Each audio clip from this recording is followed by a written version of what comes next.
የክርስቶስን እንባ ባበሰችበት እጇ የሁላችን እንባ ታብስልን። ሰው መንፈስ ቅዱስ ሲሞላበት እመቤታችንን እንደሚያመሰግን መንፈስ ቅዱስ ሲሞላበት ከግድግዳ ጋር አይጋጭም። መንፈስ ቅዱስ ሲሞላበት አይንፈራፈርም። መንፈስ ቅዱስ የሞላበት ውዳሴ ማርያም ነው የሚጮኸው። ወደ ኤልሳቤጥ ቤት የመጣች ድንግል ማርያም ወደ ሁላችን ቤት ትምጣልህ። ይኸውልህ መንፈስ ቅዱስ ሲሞላብህ እኔ ማነኝ ድንግል ማርያምን ስሟን ልጠራ ትላለህ። መንፈስ ቅዱስ ሲርቅ ደግሞ ድንግል ማርያም ማናት ትላለህ። መንፈስ ቅዱስ የራቃቸው ሰዎች ማናት ይላሉ። አቤት በሰማይ ማን እንደሆነች ለማየት ይርዳቸው እግዚአብሔር። ዮሐንስን ያስደሰተች አምላክ ሁላችንን ደስ ታሰኘን። በእውነት ድምጿ ሐዘን ያስረሳለካ ደስ አለው። በቃ ማርያም ማርያም ብለን ተወልደናል። ገና እስከ ምጽአት ድረስ ማርያም ማርያም እያለን እንወልዳለን። እግዚአብሔር ክብር ምስጋና ይድረሰው። በሆነ እኔ ደስ የሚል ዜና ልንገራችሁ። የድንግል ማርያም ሐሳቧ ድንግል ሆኖ መኖር ነው። እግዚአብሔር ሐሳቡ ከሷ መወለድ ነው።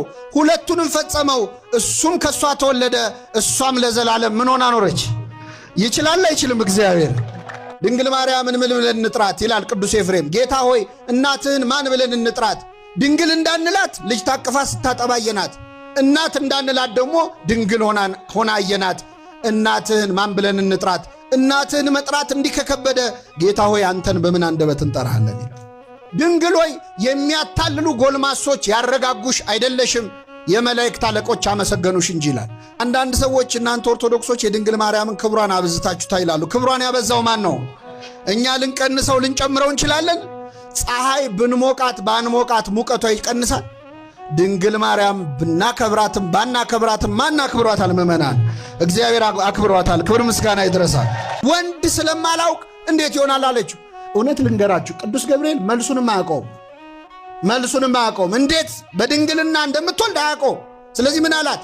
መንፈስ ቅዱስ ባንቺ ላይ ይመጣል፣ የልዑል ኃይልም ያድርብሽ። የሥላሴ ሥራ ነው ባንቺ የሚሰራዋል። አዎ ጥያቄ በጣም ሲበዛባችሁ ለእግዚአብሔር ምንም የሚለው የለም ትላለ።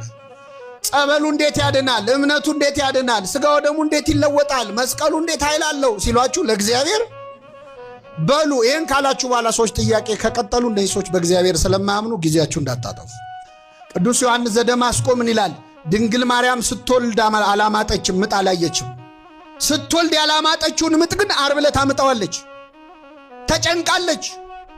እግዚአብሔር ባሪያው ስትሆን እናቱ አደረጋት። እሷ ደግሞ እናቱ ስትሆን ራሷን ባሪያ ብላ ጠራች። እንዛ ዓመቱ እሞረሰያ ይላል ቅዱስ ያሬድ። አባት ሆይ የዕለት እንጀራችንን ስጠን ለምንለው አምላክ እኮ የዕለት እንጀራውን የሰጠችው ድንግል ማርያም፣ ያጠባች ያሳደገችው። ባለቀሰ ጊዜ በቤተልሔም